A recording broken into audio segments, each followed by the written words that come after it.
ay magniningning sa harap ng altar. Kami lumalapit, umaawit ng masayang papuri.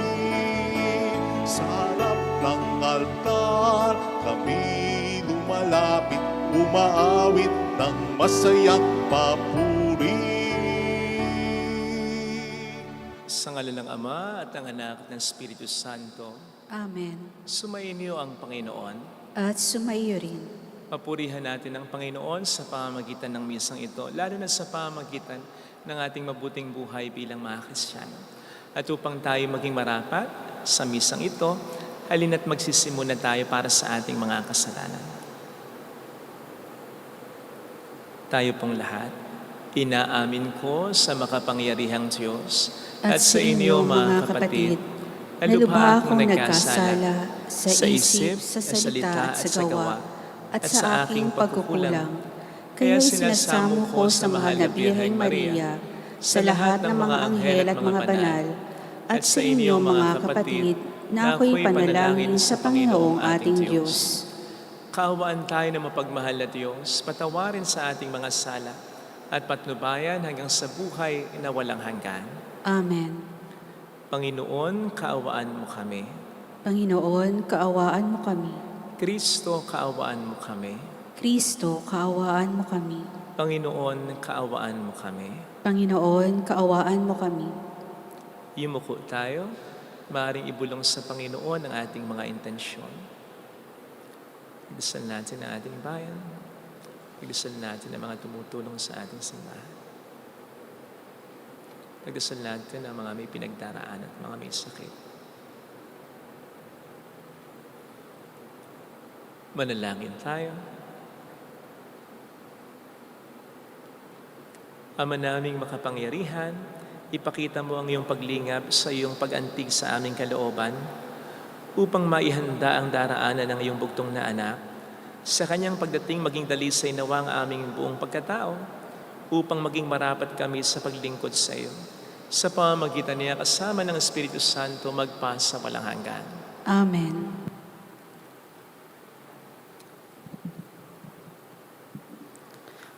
Ang salita ng Diyos mula sa aklat ni Propeta Isaias. Ako ang Panginoong inyong Diyos at siyang magpapalakas sa inyo. Ako ang may sabing, huwag kayong matatakot at tutulungan ko kayo. Sinabi pa ng Panginoon, Israel, mahina ka man at maliit. Huwag kang matakot, tutulungan kita. Ako ang Diyos ng Israel, ang magliligtas sa iyo. Gagawin kitang tulad ng panggiik, bago at matalim ang kanyang ngipin, at ang mga bundok at burol ay iyong gigiikin. At duduruging tila alikabok. Itatahip sila, tatangayin ng hangin, pagdating ng bagyo ay pakakalatin. Magdiriwang dahil sa akin na inyong Diyos. Pupurihin ninyo ako at dadakilain. Pag ang aking bayay inabot ng matinding uhaw, na halos matuyo ang kanilang lalamunan, akong Panginoon ang gagawa ng paraan. Akong Diyos ng Israel ay di magpapabaya.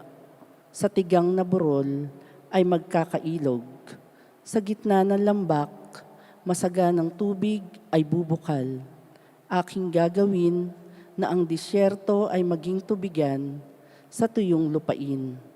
Ay mga batis na masusumpungan. Ang mga disyerto'y pupuniin ko ng akasya at sedro, kahoy na olibo at saka ng mirton, kahoy na sipre, alerces at olmo, at kung magkagayon, makikita nila at mauunawa na ang nagbabalangkas at lumikas nito ay ang Panginoon, ang banal na Israel. Ang salita ng Diyos. Salamat sa Diyos. Pag-ibig ng Diyos ay ganap sa tanan, siya'y nahahabag. Pag-ibig ng Diyos ay ganap, sa tanan siya'y nahahabag. Ang kadakilaan ng Diyos ko at Hari aking ihahayag. Di ko titigilan magpakailanman ang magpasalamat. Siya ay mabuti at kahit kanino'y hindi nagtatangi. Sa kanyang nilikha, ang pagtingin niya ay mamamalagi. Pag-ibig ng Diyos ay ganap, sa tanan siya'y nahahabag. Magpupuring lahat sa iyo, O Panginoon, ang iyong nilalang. Lahat mong nilikha ay pupurihin ka at pasasalamatan. Babanggitin nilang tunay na dakila ang iyong kaharian at ibabalitang tunay kang dakila't makapangyarihan.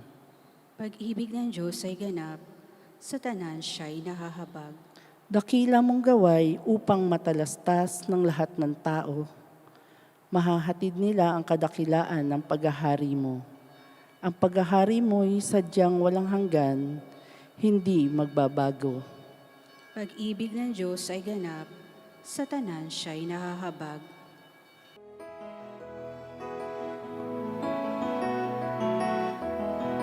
Alleluia, Alleluia, Alleluia, Alleluia.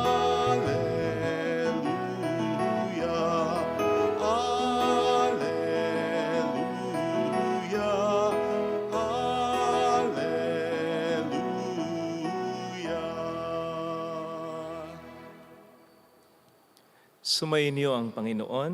At sumaiyo rin, Ang mabuting balita ng Panginoon ayon kay San Mateo. papuri sa iyo, Panginoon. Noong panahong iyon, sinabi ni Jesus sa mga tao, "Sinasabi ko sa inyo, sa mga isinilang wala pang lumilitaw na higit na dakila kay Juan Bautista. Ngunit ang pinakaaba sa mga taong pinaghaharian ng Diyos ay dakila kaysa kaniya. Mula nang mangaral si Juan Bautista hanggang ngayon, ang kaharian ng Diyos ay nagdaranas ng karahasan at inaagaw ng mararahas. Sapagkat ang mga propeta at mga kautusan ay nagpahayag tungkol sa paghahari ng Diyos, hanggang sa dumating si Juan. Kung maniniwala kayo, siyang Elias na darating, ang may pandinig ay makinig." Mga kapatid, ang mabuting balita ng Panginoon. Pinupuri ka namin, Panginoong Hesukristo. Welcome sa Our Lady of Lasalette at Pasay Parish, kung saan ayos lang pumayak at samahan tayo ng mahal na ina sa pag-iyak at sa pagdarasal upang maging maayos ang lahat. Sino po dito ang matapang? Sino po dito ang walang kinatatakutan? Parang walang matapang ah. Parang lahat may kinatatakutan. E paano kung sabihin ko po sa inyo ang pagkatakot ay kasalanan? Pero bago po tayo tuluyang malito o magtaka, linawin muna po natin na hindi lahat ng takot ay masama o kasalanan. Sapagkat may mga takot na mabuti at tama lang din naman. Halimbawa po ay ang banal na pagkatakot sa Diyos. Ito yung sinasabi sa Proverbs 9 verse 10. The fear of the Lord is the beginning of wisdom. Hindi po masama yan. Tama lamang po yan. Na tayo matakot sa Diyos. Matakot natin siyang saktan sapagkat siya ating minamahal at ginagalang. Besides, ang ating mga kasalanan ay may kinalaman sa hindi natin pagiging takot na ang Diyos ay masaktan. Kaya't ang pagkatakot sa Diyos ng may paggalang at may pagmamahal ay hindi masama, kundi tama at dapat lang. Nandyan din ang pagkatakot sa pagdanas ng kapahamakan na pwede namang iwasan.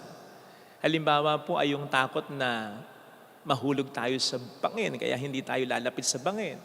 Yung takot na maaksidente tayo sa daan, kaya hindi tayo magmamabilis, mag-drive sa daan. Yung takot mo na magilitan ka ng misis mo, kung magloloko ka, kaya iiwas ka sa tukso, di ba? Hindi masama ang mga takot na ito. Dapat lamang at nararapat lamang ang mga takot na ito upang maiwasan natin ang mga kapahamakan na again ay pwede naman talagang iwasan. Ang masamang takot, ang kasalanan na takot, ay yung matinding takot para sa mga pangyayari o para sa mga pwedeng hindi naman talaga mangyayari sa buhay natin. Na siya namang nagpapakita ng kawalan o kakulangan natin ng pananampalataya sa Panginoon natin. Take note, sinabi ko pong matinding takot, ha? O yung takot na nakapagpaparalyze na. Yung bang dahil sa takot na ito, hindi ka na makagalaw. So much so na ayaw mo nang lumaban at umasa pa sa buhay. That is sin.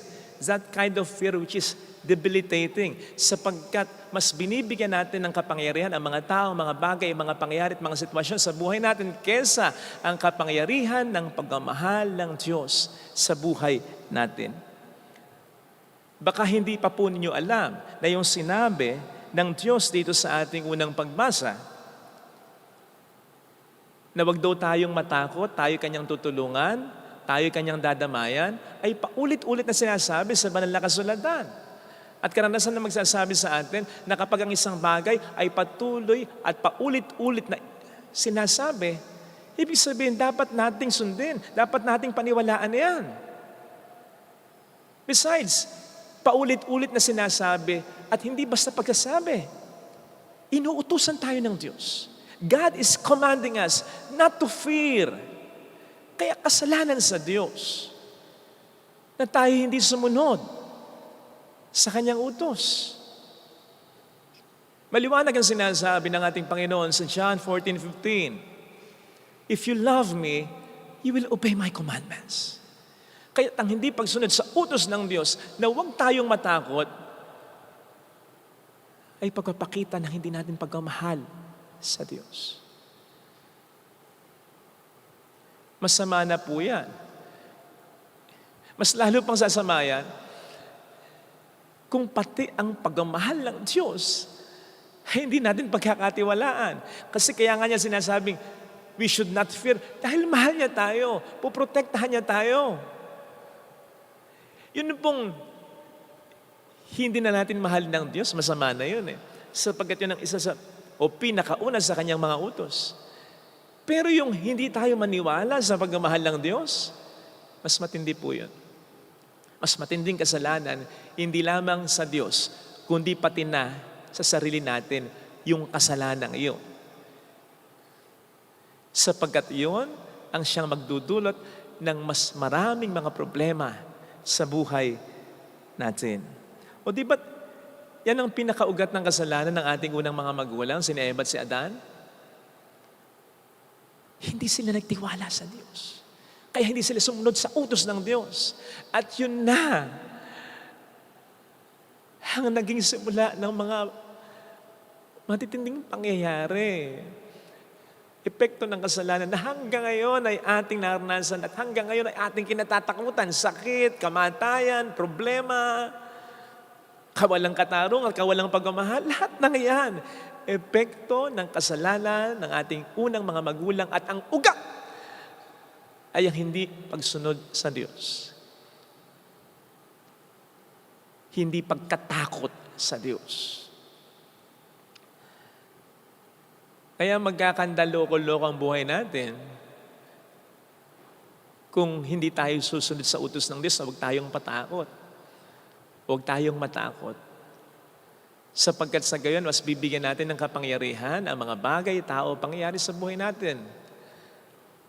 As I have said earlier, kamakailan po ay mayroong nagpa-bless sa akin, iyak siya ng iyak.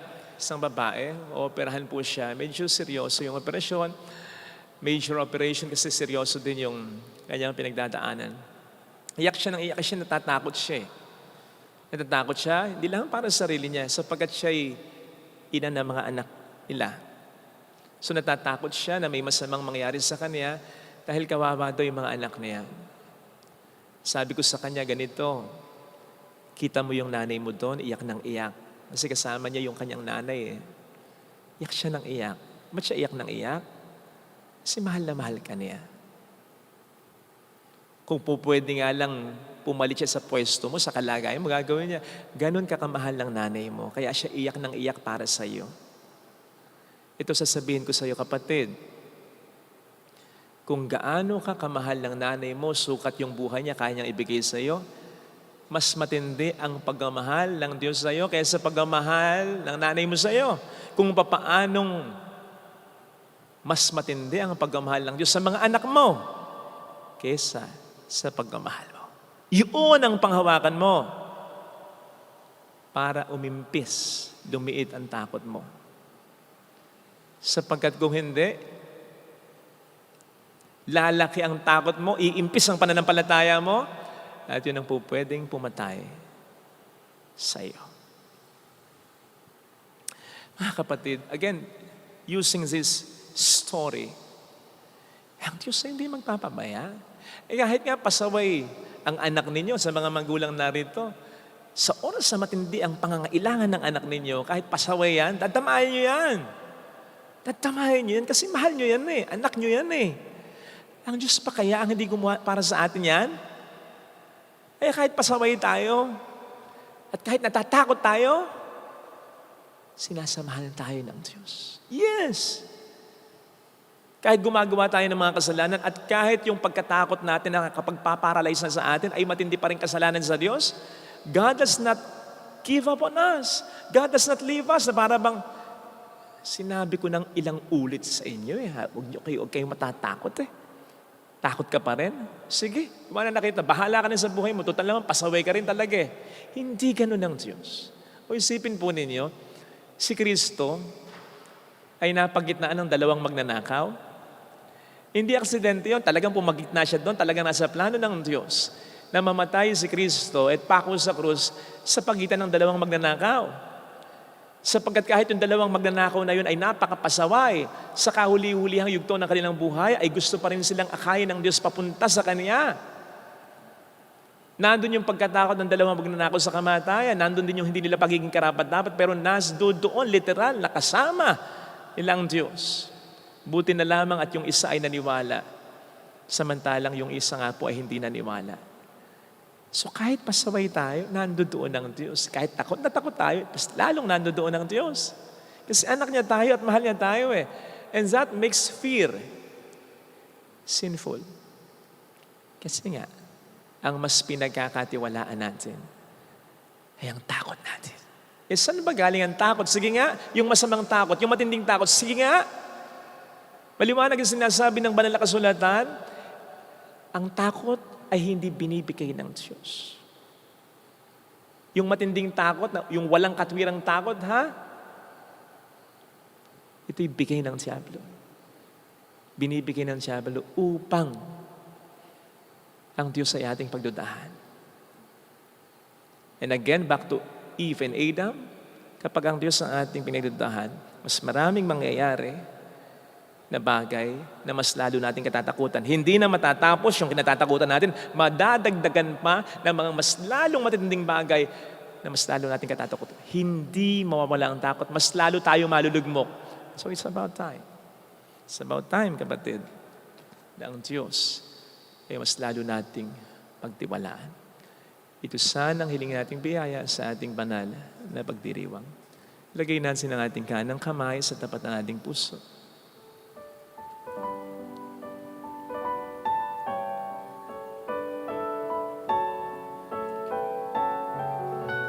Awitin natin.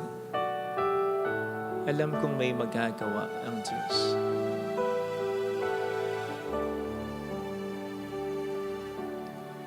Alam kong may magagawa ang Diyos.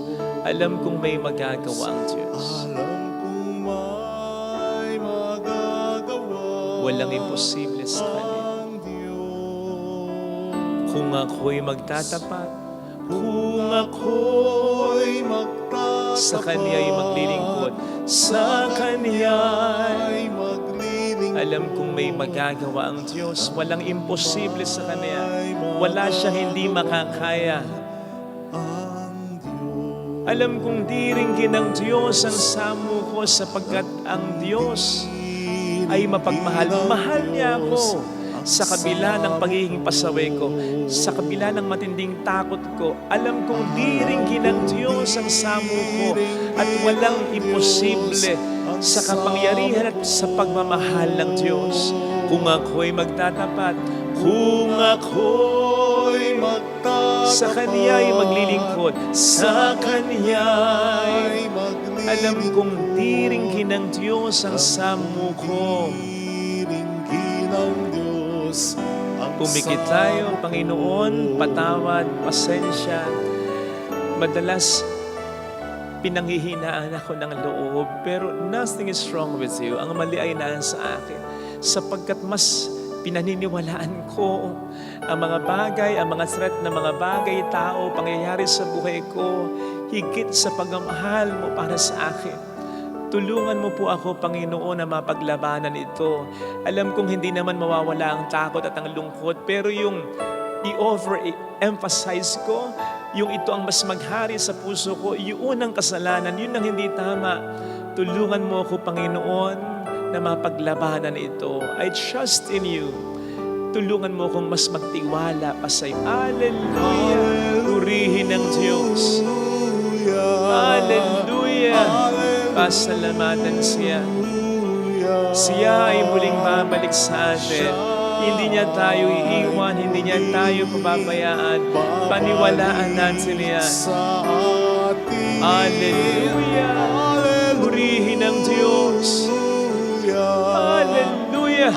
Sa takdang panahon, babalik ang Panginoon upang tayo ay kunin tapat siya sa kaniyang mga pangako sa atin. Sabihin mo sa sarili mo, mayroong magandang mangyayari sa iyo. Higit pa sa inaasahan mo sapagkat mahal ka ng Diyos. Yan ang pakatandaan mo. Hindi yun nawawala, hindi yun nababawasan, hindi yun nagkukulang kung lalapit ka kay Jesus. Kailangan mo lang panghawakan, kailangan mo lang paniwalaan.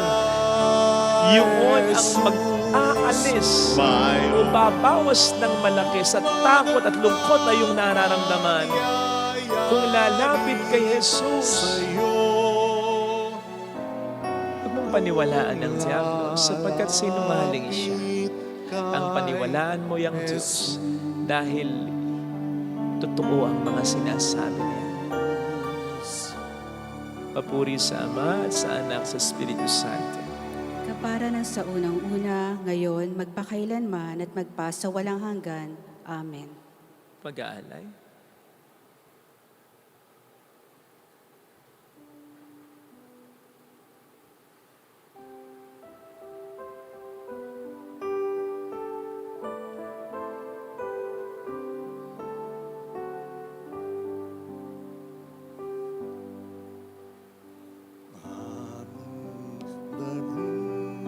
Sa harap ng altar, mga pagpapalang nagmula sa iyo, Ama.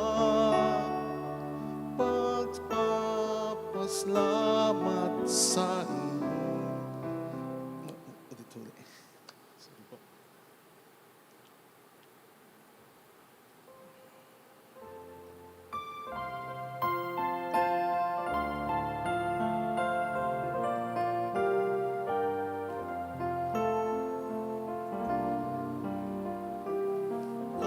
Alay namin sa iyong pagdating, kabutihan, pag-asa't mga pusong tapat.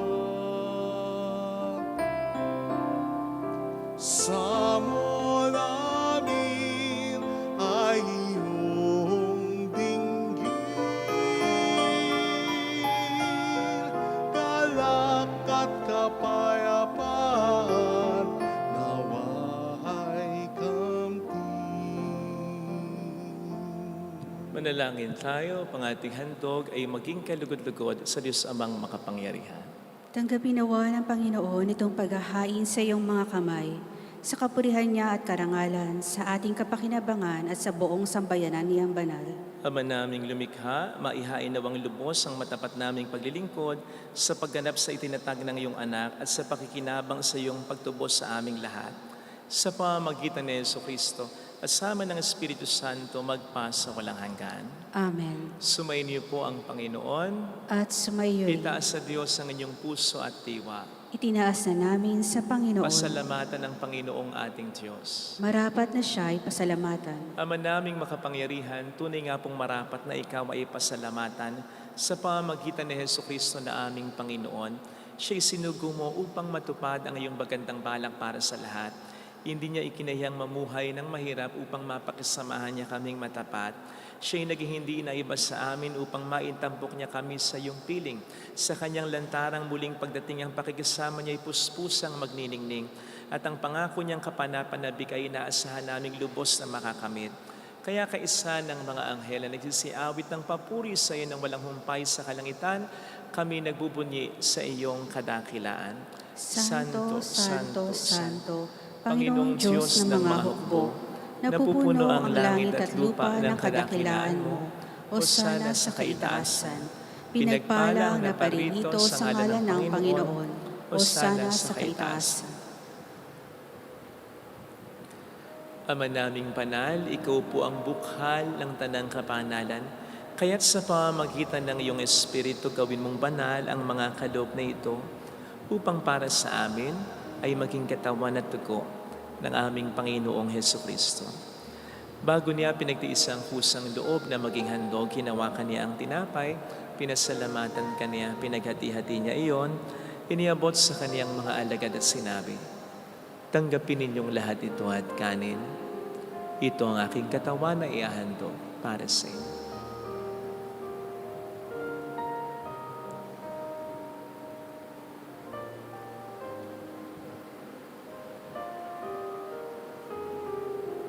Gayun din naman nang matapos ang hapunan, hinawakan niya ang kalis, muli kaniyang pinasalamatan. Iniabot niya ang kalis sa kaniyang mga alagad at sinabi, "Tanggapin ninyong lahat ito at inumin. Ito ang kalis ng aking dugo ng bago't walang hanggang tipan, ang aking dugo na ibubuhos para sa inyo at para sa lahat, sa ikapagpatawad ng mga kasalanan. Gawin niyo ito sa pag-alala sa akin."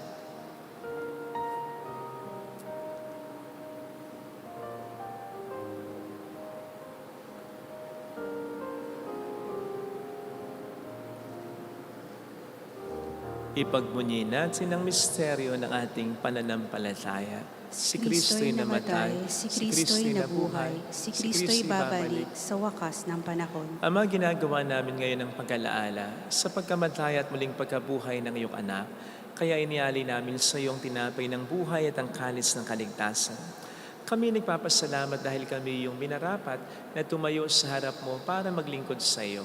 Sinasamo namin kami na magsasalo sa katawan at dugo ni Kristo ay mabuklod sa pagkakaisa sa pamamagitan ng Espiritu Santo.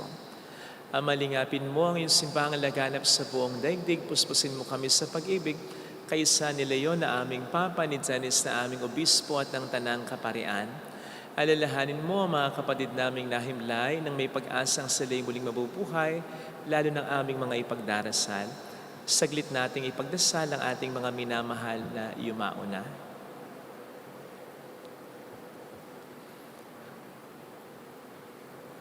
Kaawaan mo sila at patuloyin sa iyong kaliwanagan.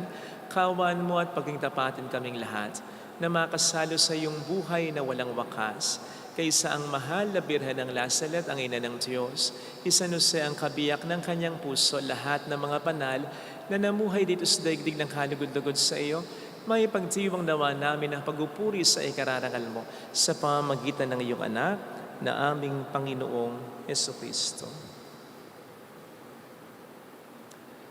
Sa pamamagitan ni Kristo, kasama niya at sa Kanya, ang lahat ng parangal papuri ay sa iyo, Diyos amang makapangyarihan, kasama ang Espiritu Santo, magpasawalang hanggan.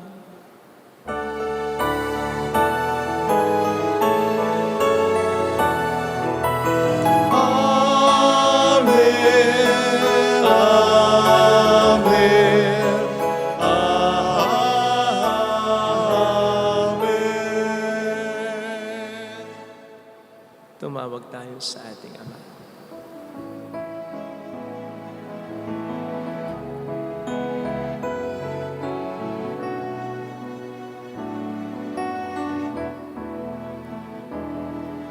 Ama namin, sumasalangit ka, sambahin ang ngalan mo,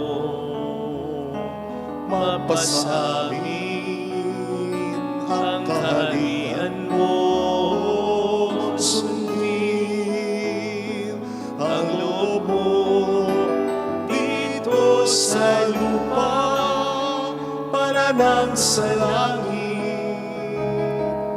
Bigyan mo kami ngayon ng aming kakanin sa araw at patawarin mo kami sa aming mga sala para ng pagpapatawad namin sa nagkakasala sa amin.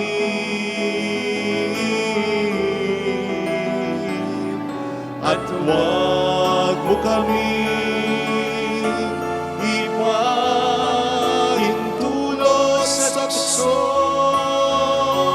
at iadya mo kami sa lahat ng masama.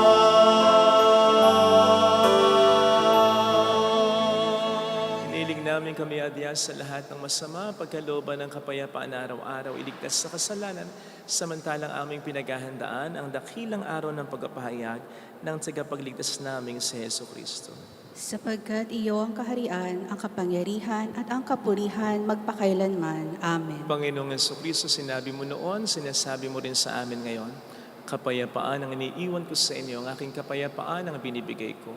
Tunghayin mong aming pananampalataya, huwag ang aming pagkakasala. Pagkalooban mo kami ng kapayapaan at pagkakaisa-ayon sa iyong kalooban, kasama ang Espiritu Santo magpas sa walang hanggan. Amen. Ang kapayapaan ng Panginoon ay sumainyo nawang lahat. At sumayo rin. Magbigayan tayo ng kapayapaan sa isa't isa. Kapayapaan. Peace be with you. Kordero ng Diyos na nag-aalis ng mga kasalanan ng sanlibutan, maawa ka sa amin. Kordero ng Diyos na nag-aalis ng mga kasalanan ng sanlibutan, maawa ka sa amin. Kordero ng Diyos na nag-aalis ng mga kasalanan ng sanlibutan, ipagkaloob mo sa amin ang kapayapaan. Narito sa harap natin ang Panginoon ng ating buhay at kaligtasan. Mapapalad tayong inaanyayahan. Panginoon, hindi ako karapat-dapat na magpatuloy sa iyo, ngunit sa isang salita mo lamang ay gagaling na ako.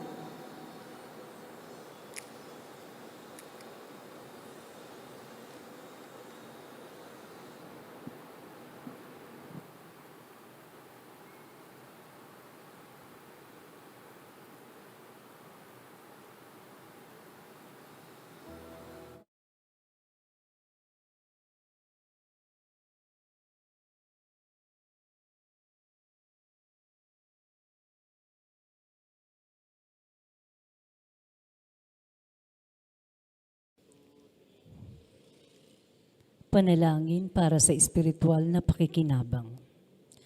Panginoong Hesus, ako ay naniniwala na ikaw ay nasa kabanal-banalang sakramento. Iniibig kita ng higit sa lahat at ninanasa kong tanggapin ka sa aking kaluluwa. Sapagkat sa mga sandaling ito, hindi kita matatanggap sa sakramento. Tumuloy ka sa espiritu sa aking puso. Niyayakap kita na parabang naririto ka na. Inaalay ko ng buong buo ang aking sarili sa iyo. Huwag mong hayaang mawalay ako sa iyo. Amen.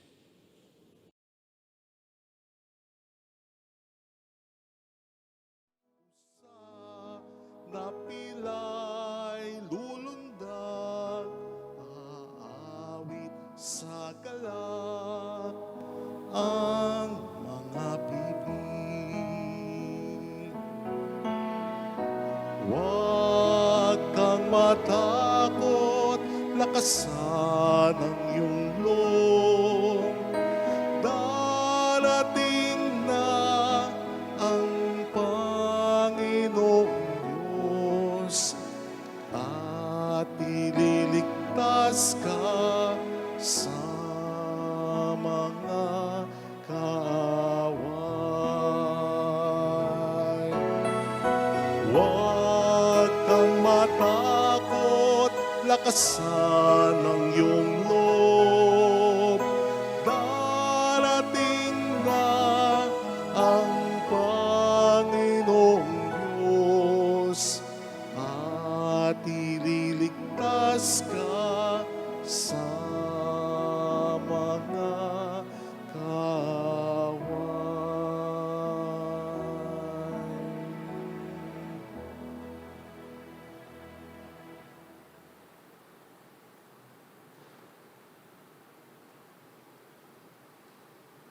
Manalangin tayo. Ama naming mapagmahal, ang pinagsaluhan namin ngayon sa ikapagpatawad ng mga kasalanan ay magpagindapat nawang kami maging handa para sa Pasko ng pagsilang ng iyong anak na siyang namamagitan kasama ng Espiritu Santo magpas sa walang hanggan. Amen. Holy Gods, Holy Mighty One, Holy Immortal One. Have mercy on us and on the whole world. Holy Gods, Holy Mighty One, Holy Immortal One. Have mercy on us and on the whole world. Holy Gods, Holy Mighty One, Holy Immortal One. Have mercy on us and on the whole world. Jesus, King of Mercy, We trust in you. alalahanin, Alalahanin, O mahal na Birhen ng Lasalet, ina ng pag-asa, ikaw ang nagpaalala sa aming magbalik loob sa Ama. Ito ang nagpapatunay ng kagandahang loob mo'y nananatiling busilak. Sa pag-aaruga mo sa amin, tungkulin mo'y tinupad. Sa paanan ni Kristo'y itinuring mo kaming mga tunay mong anak. Kaya ninais mong ni Isay huwag mapahamak. Maging sa iyong walang tigil na pananalangin, pati luhay pumatak. Huwag namang mawala ng saysay ang iyong paghihirap. Hiling nawa namin sa iyo o aming inang liyag, na matapos ang pakikibaka namin sa mundong ito at sa pananatili namin tapat kay Kristo, sa kapurihan mo'y makibahagi kaming ganap, upang kung nasaan ka ngayon ay maparoon din kaming lahat, at ang kaganapan ng kalwalatian ng Diyos Amay tuluyang matupad, siya nawa. Mahal na Birhen ng Lasalet, tagapagkasundo ng mga makasalanan. Ipanalangin mong walang patid kami mga dumudulog sa iyo. Maraming salamat po sa inyong pakikisa at sa mga tulong na binibigay po ninyo na nagiging dahilan para makatulong din po tayo sa iba. Ang Panginoon na po ang bahala sa inyo. Salamat po. Sumayin niyo ang Panginoon. At sumayo rin Pagpalain kayo kasama ang ating pamilya na mapagmahal at Diyos, ng Ama at ng Anak, ng Espiritu Santo. Amen. Umayo tayo sa pag-ibig ni Kristo. Salamat sa Diyos. Salamat din po.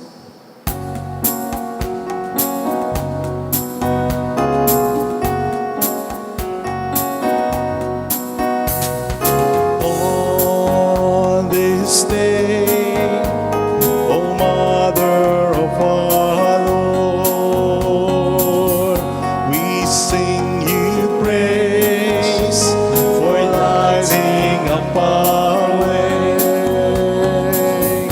Your tears did soften up the hearts of men and they still do today. May our love for you bring comfort in your pain. On this day, O Mother of our Lord, we sing you praise for lighting up our way. Your tears did soften up the hearts of men.